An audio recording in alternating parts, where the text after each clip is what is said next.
There's nothing worse than opening up a credit card statement only to see that you're thousands of dollars in credit card debt. And even worse than that, it's at an APR of over 20%. Now, I've talked a lot in the past on my channel about how I spent the majority of my 20s in credit card debt and how I was out there buying things that I didn't even need to impress people that I didn't even like. So in today's video, I'm going to be walking you through how I was able to pay off close to $10,000 in credit card debt while I wasn't making a ton of money. Now, before I get started, I want to give a big shout out to everyone that has supported my channel. We recently passed 10,000 subscribers, and I really appreciate all of the support that you guys have been giving me along the way. Now, if you've watched any of my previous content in the past and you've got some value, consider subscribing.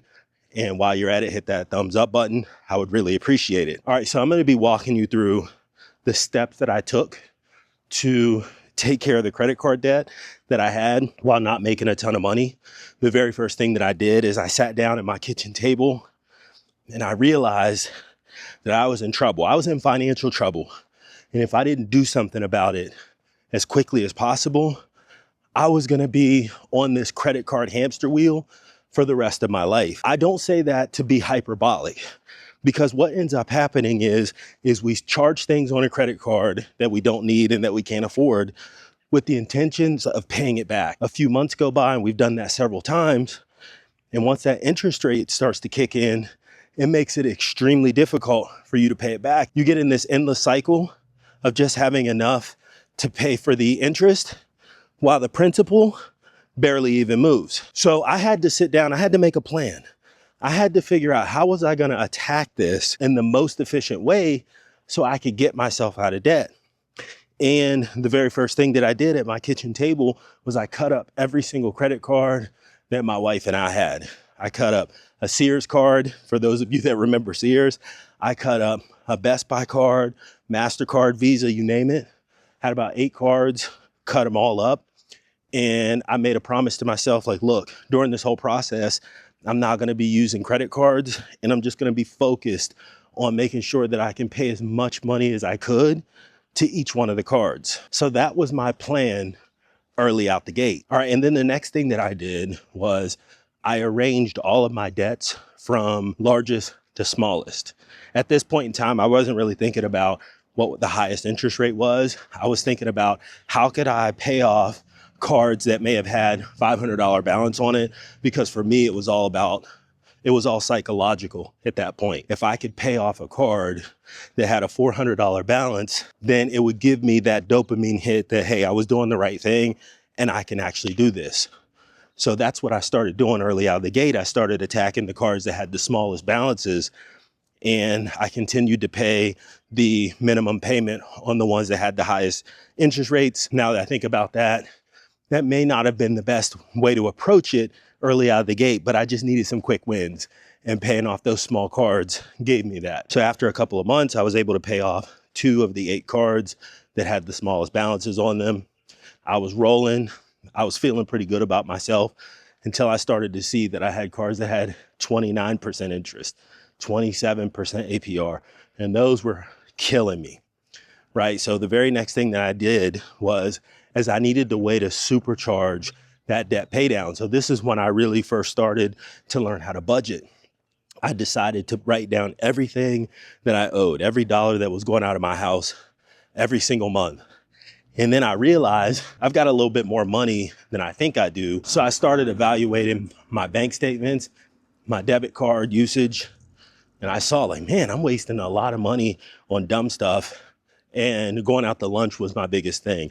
I used to go out to lunch with my coworkers 3 to 4 days a week, and I was spending a lot of money doing that. And whenever you're spending it at $15 a pop, it doesn't seem that much, but that was where a lot of my money was going. So I decided, like, hey, I'm going to pull that back. I'm going to maybe go once every other week, because I had a plan. I knew it was going to be short term. I didn't have to do this forever. I just needed to make sure that I can maximize the amount of money that I had at that particular point in time, so I could allocate it towards paying off my debt. That was my only goal that I had, was paying off the debt as quickly as possible. Creating my very first budget and using that money to allocate to pay off debts really helped to supercharge the process, but it was still going slow. At this point, I'm probably about a little over a year into the process, a year and a half, and I was making progress, but it was slow. So in order to help supercharge this process, I started to employ credit card hacking. It may go by a different name, but I called it credit card hacking. And essentially what that was is I would get 0% balance transfer offers in the mail. And in the past, I would just grab them, throw them in the trash. I wouldn't even open them, especially when I started to get serious and focused on paying off the debt, because the last thing I wanted was another credit card. But I sat down and ran some numbers, and I remember the very first one that I got, it was a 0% interest for 24 months on balance transfers, and the amount that I had to pay was 3% of the balance transfer. So it only cost me 3% to balance transfer. So whenever I transferred the card over, it was either 18 or 24 months. Let's just go with 18, because 24 months, it seems like a long time, but you'll get what I'm going with on this, is that it cost me the 3%, and I transferred 90% of the credit card value limit that I had. I transferred over to this new card. And I took my card that had the highest amount of interest and moved it over to this card. And over the next 18 to 24 months, I used the majority of the money that I had in my budget for debt pay down to pay off that credit card. And whenever the 0% APR period ended, I just continued to balance transfer those over to new cards. Now, some people might hear that and they might cringe and they might say, Clarence, that's the worst thing that you can do, man. You're going out, you're opening up credit cards, you're transferring balances over to a brand new card, and you're supposed to be in a mindset of no more credit and debt pay down. But for me, it worked, because if I had a credit card at 29% APR and I could balance transfer a majority of that over and pay it off at 0% interest, then that was what I was going to do. And this is the process that I employed to wipe out every single credit card debt that my wife and I had. It took me right around 3.5 years to pay off our debt using this credit card hacking method. Now, I know some people might hear it and say that this is not the way to go and they wouldn't recommend it. I'm not saying that I would recommend that you do this. I'm telling you what I did and how I was able to get myself out of credit card debt by using this method. Even though I was opening up new cards, I made a promise to myself, I'm not going to use a credit card throughout the entirety of this process. So for the course of 3-4 years until I got myself out of debt, I never used a credit card. I charged nothing on a card. My wife charged nothing on a card. And once we got out of debt, we made a promise, like, we'll never put ourselves in a position to where we're going to carry a credit card debt on a month-to-month basis. So if I charge something on my card now, it's paid off in full every single month. No questions, no excuses, no ifs, ands, or buts. It's paid down to zero every single month. Now, I will admit, this was not the easiest thing for me to do. I mean, I had never had budgeted before in the past. I wasn't really too concerned about debt overall, because as long as I could pay the monthly payment, the minimum, I was fine. I didn't need to worry about it.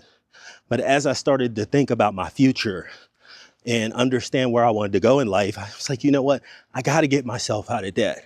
So for 3 to 4 years, I sacrificed, didn't spend a lot of money, didn't take any big trips or vacations, and I used all of the extra money that I had to get myself out of debt. So the other skills that I developed over the course of this process was being able to effectively budget all the money that was coming into my house. Now, again, that was the very first time I'd ever created a budget and followed it. But I became a budget master after I did this, because to me, being out of debt was more important than being able to go to buy things that I didn't need. It also helped me with delayed gratification. I've talked a lot about in the past that whenever I was younger, I was the person that wanted it now. And my mom would always tell me, hey, Clarence, you got to have some patience, work for it, and it'll come your way. I didn't want to hear that. I wanted it now. But this process helped me to develop that skill of patience. Being in credit card debt is one of the worst debts that you can be in. The interest rates are extremely high. The minimum payments are low, and which causes you to focus only on paying that. And you never actually make a dent in the principal that you actually owe. And then when you fast forward years and you look back and you try to think and remember, what did I even spend that money on? The worst part is most of us have no clue. So guys, I just wanted to give you just a very quick overview of how I was able to attack the credit card debt that had accumulated in my 20s, and to give you a realistic idea of how long it actually took for me to get myself out of debt. One other thing that I will mention is I did have a car payment at this point in time, and I want to say it was maybe like $400 or $500. That's something else I would change right now. I would make sure that if I was going to be on debt pay down mode for a year or two, just to grind that out and then can change my lifestyle, I would have got rid of the car. So what do you guys think? Americans have accumulated over $1.25 trillion in credit card debt. And I wanted to make this video because chances are it can help somebody to understand that credit card debt is not something that you can generally get out of overnight, and it's a process, but as long as you have a plan in place, you can definitely be successful in knocking that out.